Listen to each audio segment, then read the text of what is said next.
start with this kind of basic problem with dimensional analysis to see how this format of math works. So if you read this problem, it's telling us that the APRN has ordered 2,000 milligrams of a medication. The vial that you have contains 1,400 milligrams per ml, and we need to figure out how many mLs the nurse will give and round to the 10th.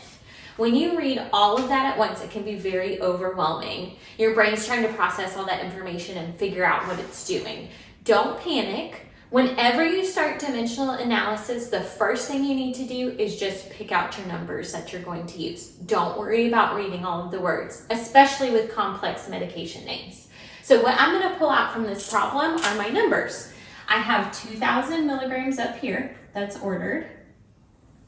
I also have the vial, 1,400 milligrams, and a slash with ml, or 1 ml, and then I'm looking for mLs. Okay, so that's what I'm pulling out first. Whenever you start a dimensional analysis problem, the very first question you're going to ask yourself is, what am I solving for? That is the very first thing that we're going to start with in our problem. What am I solving for?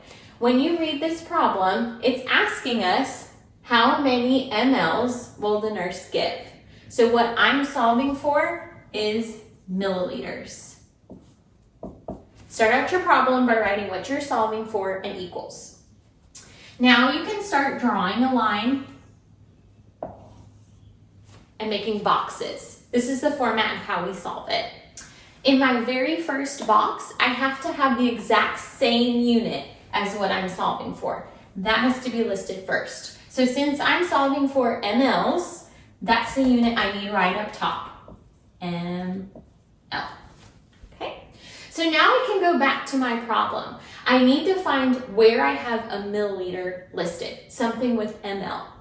So looking back at this, the mL that I see is right here. It's 1,400 milligrams slash mL. What that means is there's 1,400 milligrams in 1 milliliter. So really, there's like a secret 1 right here, okay? That's what I'm gonna pull out of my problem and put right here, 1 ml. Now I've used that number, so I'm gonna go ahead and cross it out. So I'm done with it. The next thing that you're gonna write in the box below is whatever number goes along with this one. We like to use the term sister or brother or partner. You can use neighbor, however you want to think about it. But it's what number goes along with this. It's like it's buddy. It doesn't want to be separated. They're joined together. So let's go back to where our milliliter was. Its buddy that's right next to it is 1,400 milligrams. So that's what I'm going to put right here.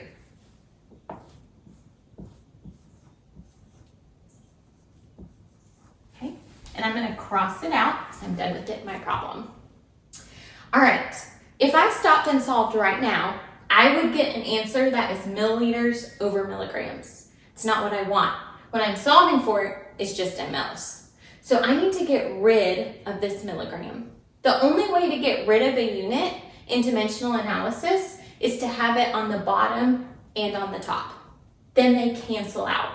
So I know I don't want milligrams. So I need milligrams right up here. That's my next unit. Okay, so now I need to go back to my problem and find where I have a number with milligrams. So looking back at it, I haven't used this number yet, 2,000 milligrams. That's what I'm going to put right there. Okay, so since I have milligrams on the bottom and on the top, I know for dimensional analysis, that means that those two units cancel out. So I'm going to go ahead and mark it out. Okay, the only unit that I have left in my problem is milliliter, and that is what I'm solving for. So whenever all other units cancel except for what you want, that's your cue. Hey, I'm ready to solve my problem. So to solve, what we're going to do is we're going to multiply these units that are on the top. I'm going to take 1 times 2,000, and that equals 2,000. That's my numerator. Then for the bottom, I'm going to take this number times this number. Notice there's nothing here. This is like an imaginary 1. Okay, so if you would like to write 1 in there instead of leaving it blank, you can. So 1,400 times 1 is 1,400. Okay, so now to finish, I need to do 2,000 divided by 1,400. If you put that in your calculator, you are going to get an answer of 1.4285.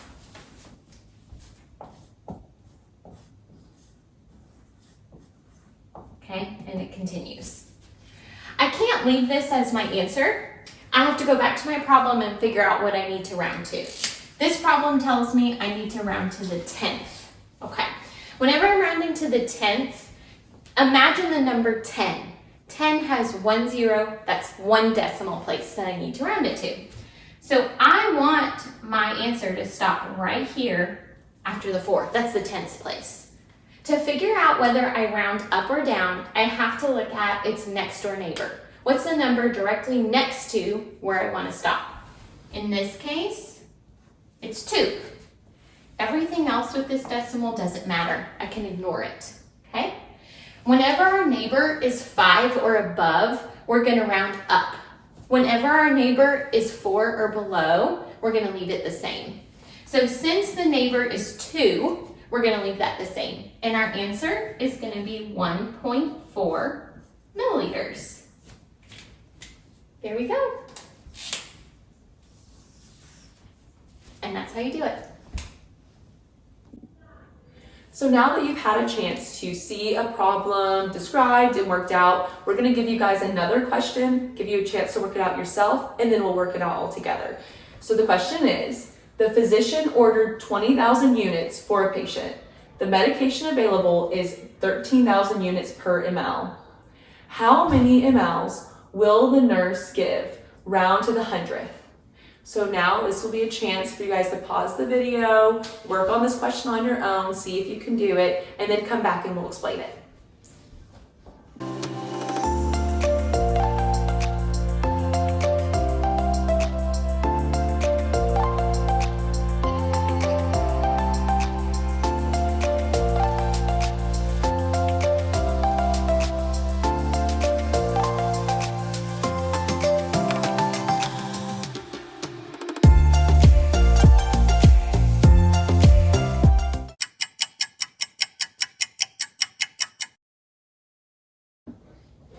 Hopefully you've had a chance to work on it and see what answer you got. Now we'll go over it all together so you can compare your work to our work.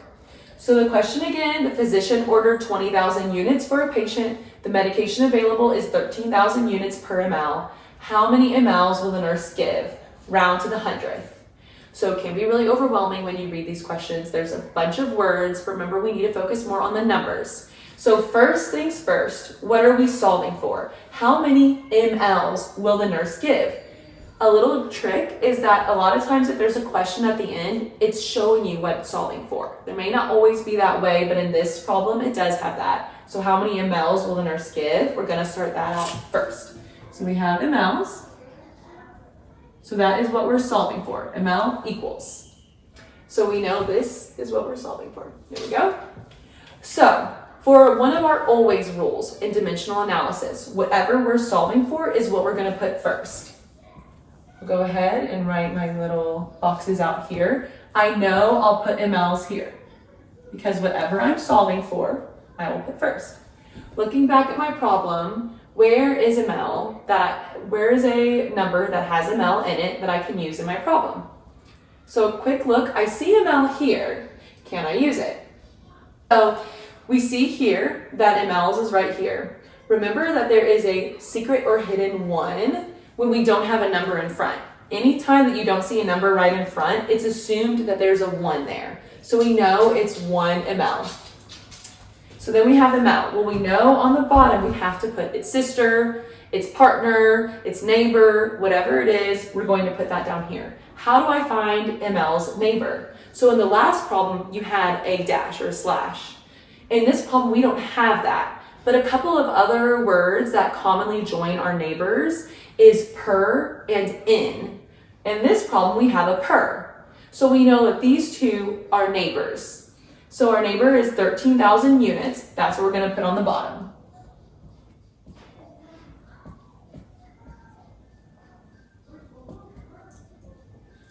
Okay. So because one of our always rules is that we're always going to start with what we're solving for. Another always rule is if we have to cancel out something, we have it on the bottom here. It has to be on top. It has to be diagonal from it. So we know we need to put units here. So we have units here. Where in our problem can we use units? So we've already used 13,000 units. We'll mark that out. We've already used one amount. The only other number that we have is 20,000 units. So that's what we'll use here. So we've used 20,000 units. So looking at this problem, how do we know when we're done solving? Well, we can cross out these. We can cross out these two. We have an L left, and that's what we're solving for. So we know that we're done putting our numbers in, and now we need to calculate them. So we're going to multiply across on the top, multiply across on the bottom. We have 1 times 20,000, which equals 20,000. And then here, remember that there is a hidden 1 here. So we have 13,000 times 1, which is 13,000. And then we're going to solve 20,000 divided by 13,000, which is 1.538.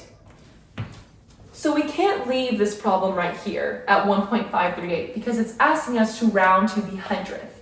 So rounding to the hundredth is 2 numbers past the decimal place. So 2 numbers past the decimal place. When we're wanting to round to the hundredth, we still need to look at that neighbor. So we know we're going to be needing to keep both of these numbers, and then we're going to need to look at the neighbor of this. We don't need to know any other numbers past there. We just need to know its next door neighbor. So when we see that its next door neighbor is an 8, a good way to remember with your rounding rules, so 5 and above, we're going to round up, 4 and below, we're going to round down. A way to remember that is 5 and above, give it a shove. And 4 and below, let it go. So if we're gonna see this is 8, it's above 5, right? It's 5 and above. We're going to give 3 a shove up to 4. To 1.54. So let me say that again. We have 1.538. We wanna just keep 2 numbers past the decimal point so that we can round it to the hundredth. Because 8 is above 5, it's 5 and above, we're going to round up. So we're going to make 3 into a 4, just one number above. So it's going to be 1.54, and that's our answer. That's rounding it to the hundredth.